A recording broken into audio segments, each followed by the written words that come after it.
मौर्रिखा 28 सितंबर 2022 मुताबिक यकुम रबीउल अव्वल 1444 हिजरी के अवधनामा वाइस एडिशन में आपका खैर मकदम है। पेश खिदमत है अवधनामा में शाये खास खबरों की तलखीस।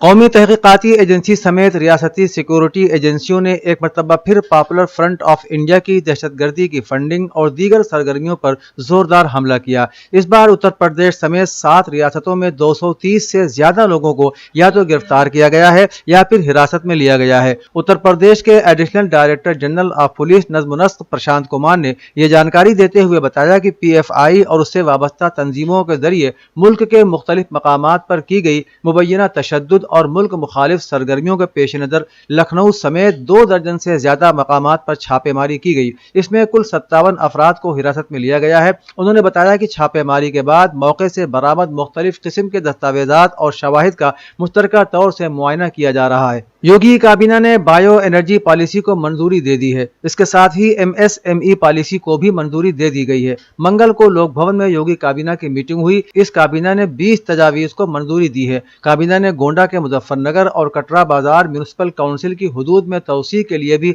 हरी झंडी दे दी है। रियासती मनसूबाबंदी कमीशन की तश्कील नौ भी की जाएगी। मीटिंग में किए गए फैसलों के बारे में जानकारी देते हुए काबीना के वजीर AK शर्मा ने बताया कि बायो एनर्जी पॉलिसी को मंजूरी दे दी गई है। 5 साला पॉलिसी में सब्सिडी भी दी जाएगी। हुकूमत तमाम जिलों में बायो फ्यूल प्लांट्स लगाने के लिए दरखास्तें तलब करेगी और जमीन 30 साल के लिए 1 रुपया लीज पर दी जाएगी। स्टाम्प ड्यूटी में 100% सब्सिडी भी दी जाएगी। राजस्थान मामले में सोनिया गांधी को सौंपी गई रिपोर्ट में रियासत के वजीर आला अशोक गहलोत को क्लीन चिट दे दी गई है। इसके साथ ही महेश जोशी, धर्मेंद्र राठौर, शांति धारीवाल को वजह बताओ नोटिस जारी किया गया है। मुबस्सिरीन ने अपनी 9 सफ़हात पर मुश्तमिल रिपोर्ट में बताया कि इतवार को राजस्थान में होने वाली सियासी पेशरफ्त में अशोक गहलोत का कोई किरदार नहीं था। इस रिपोर्ट में इजलास बुलाने वाले रहनुमाओं के खिलाफ कार्रवाई की सिफारिश की गई है। ताहम अशोक गहलोत के कौमी सदर के लिए पर्चा नामजदगी दाखिल करने को लेकर अभी तक सस्पेंस बरकरार है। उत्तर प्रदेश के औरैया जिले में एक स्कूल टीचर की पिटाई से एक दलित तालिब इल्म की मौत ने गुज़श्ता 24 घंटों से फैली बदअमनी और कशीदगी की वजह से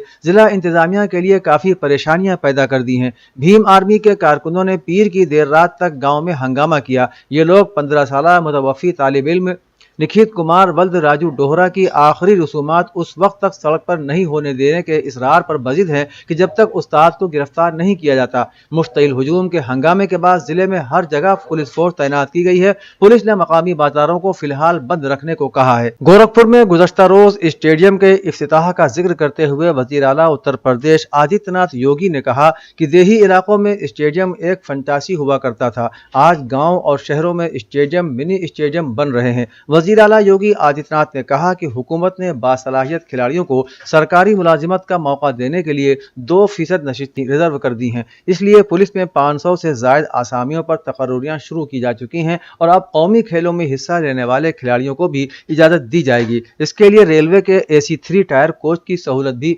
दस्तयाब होगी। मदारिस सिर्फ तालीमी दरसगाह ही नहीं बल्कि तरबियती इदारे होते हैं। छोटे बड़े मदारिस जदीद तकाज़ों से भी हम आहंग हो रहे हैं। मदरसा बोर्ड से मुल्हिक मदारिस पहले ही ऑनलाइन हो चुके हैं। कुछ मदारिस की अपनी ज़ाती वेबसाइट्स भी हैं। मजहबी उलूम के साथ साथ समाजी उलूम भी मदरसों में पढ़ाए जा रहे हैं। इन ख्यालात का इजहार मुकर्रिरीन ने यूपी मदरसा एसोसिएशन के तहत यूपी प्रेस क्लब में मुनक़िद एक सेमिनार में किया। मदारिस का सर्वे और उसके नताइज के मौजू पर हुए सेमिनार की सदारत मौलाना रज़ीउद्दीन सिद्दीकी ने की और निज़ामत कारी सैयद शाह फैसल ने की। सेमिनार में रियासत के मुतअद्दिद जिलों से बड़ी तादाद में नुमाइंदों के अलावा शहर के मदरसों के नुमाइंदे भी शरीक रहे। उत्तर प्रदेश के जिला औरैया में स्कूल टीचर की पिटाई से एक दलित तालिब इल्म की मौत के मामले में बहुजन समाज पार्टी सुप्रीमो मायावती ने मंगल को कहा कि हुकूमत को ऐसा संगीन मामला रफा दफा करने के बजाय फौरी असर से कार्रवाई करनी चाहिए। काबिल जिक्र है कि औरैया में आदर्श इंटर कॉलेज के 10वीं के तालिब इल्म को सोशल साइंस के टीचर अश्वनी सिंह ने 7 सितंबर को इम्तिहान में एक लफ्ज गलत लिखने पर जमकर पीटा था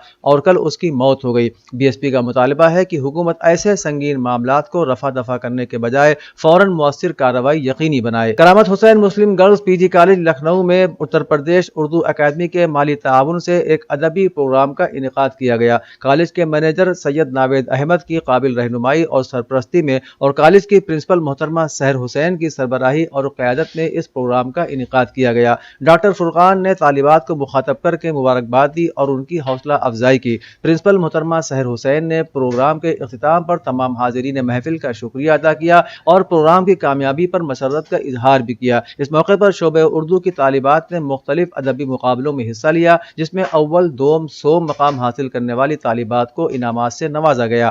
مدنی مسکن یاسین گنج کیمپل روڈ بالا گنج لکھنؤ میں سید ایوب اشرف قومی صدر آل انڈیا محمدی مشن کی صدارت میں مشن کے اجلاس سے خطاب کرتے ہوئے جناب اشرف نے کہا کہ انشاءاللہ 12 ربیع الاول کو عید میلاد النبی بہت جوش و خروش کے ساتھ منایا جائے گا اور لکھنؤ شہر کے کونے کونے سے اس سال بھی کھلے پرچموں کے ساتھ روایتی جلوس محمدی نکالا جائے گا۔ جشن اور جلوس کی تیاریوں کے سلسلے میں مشن کی ہدایت کے مطابق شہر کی انجمنوں کا اجلاس جاری ہے اور مشن کی جانب سے یکم ربیع الاول کو پرچم کشائی کی ہدایت جاری کر دی گئی ہیں۔ اودھنامہ کے جہانما صفحے کے مطابق جاپان کے مقتول سابق وزیر اعظم شنزو آبے کی آخری رسومات میں سرکاری اعزاز کے ساتھ 19 توپوں کی سلامی دی گئی۔ رپورٹ کے مطابق شنزو آبے کی راکھ ان کی بیوہ کے حوالے کر دی گئی۔ سفید وردی میں ملبوس مسلح دستے قطار میں دارالحکومت ٹوکیو میں شنزو آبے کی بیوہ کے گھر کے باہر کھڑے تھے اور ایک فوجی کے پاس مقتول کی باقیات بھی موجود تھیں۔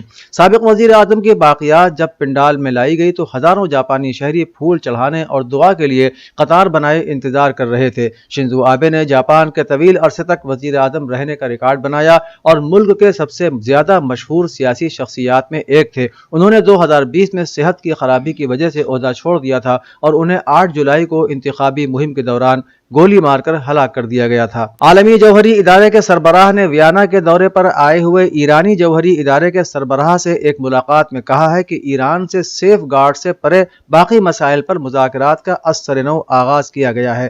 ارنا رپورٹ کے مطابق IAEA کے سربراہ رافائل گروسی نے پیر کی رات کو ایران کی توانائی جوہری ادارے کے سربراہ محمد اسلامی سے اپنی حالیہ ملاقات کی تصویر کو ٹویٹ کرتے ہوئے کہا کہ میں نے IAEA کی جنرل کانفرنس کے دوران نائب ایرانی سربراہ اور ایران کے جوہری ادارے کے سربراہ کی میزبانی کی۔ کینیڈا نے 1 اکتوبر سے کووڈ-19 سے متعلق تمام سرحدی پابندیاں ختم کرنے کا اعلان کیا ہے۔ رپورٹ کے مطابق کینیڈا کے پبلک ہیلتھ ایجنسی کا کہنا ہے کہ مسافروں پر کورونا ٹیسٹنگ، کوارنٹائن اور ہیلتھ سرٹیفکیٹ پیش کرنے کی پابندی اب نہیں ہوگی۔ کینیڈا کے وزیر صحت کا کہنا تھا کہ حکومت 30 ستمبر سے ختم ہونے والے قوانین کی مدت میں دوبارہ تجدید نہیں کرے گی۔ انہوں نے کہا کہ ہم نے فیصلہ کیا ہے کہ کووڈ-19 سے متعلق کینیڈا آنے والے تمام مسافروں کے لیے سرحدی پابندیاں ختم کی جا رہی ہیں۔ اسلامی جمہوریہ ایران کے نائب وزیر خارجہ برائے سیاسی امور علی باقری نے ٹویٹ میں انسانی حقوق کے بارے میں یورپی یونین کے دوہرے معیاروں کا حوالہ دیتے ہوئے کہا ہے کہ وہ یورپی ممالک جو دواؤں کی فراہمی سے انکار کرتے ہیں اور معصوم بچوں کی موت کا سبب بنتے ہیں، ایران میں انسانی حقوق کی صورتحال پر کس طرح فکر مند ہو سکتے ہیں۔ انہوں نے کہا کہ امریکہ نے غیر قانونی اور یک طرفہ پابندیاں عائد کر کے ایران کے بے گناہ شہریوں کے انسانی حقوق کی وسیع پیمانے پر منظم طور پر خلاف ورزی کی، جس کی اقوام متحدہ کے خصوصی نمائندے نے تصدیق بھی کی ہے۔ امریکی وزیر خارجہ اینٹونی بلنکن نے پاکستان سے کہا ہے کہ وہ ملک میں سیلاب سے ہونے والی تباہی کے سبب قریبی دوست ملک چین سے قرضوں میں ریلیف حاصل کرے۔ امریکی وزیر خارجہ نے پاکستان کے لیے مضبوط امریکی مدد کا وعدہ بھی کیا ہے، جس کا 1/3 حصہ سیلاب میں ڈوبا ہوا ہے، جس کا رقبہ پورے برطانیہ کے برابر ہے۔ واشنگٹن میں وزیر خارجہ بلاول بھٹو زرداری کے ساتھ ملاقات کے بعد اینٹونی بلنکن نے کہا کہ ہم ایک سادہ سا پیغام بھیجتے ہیں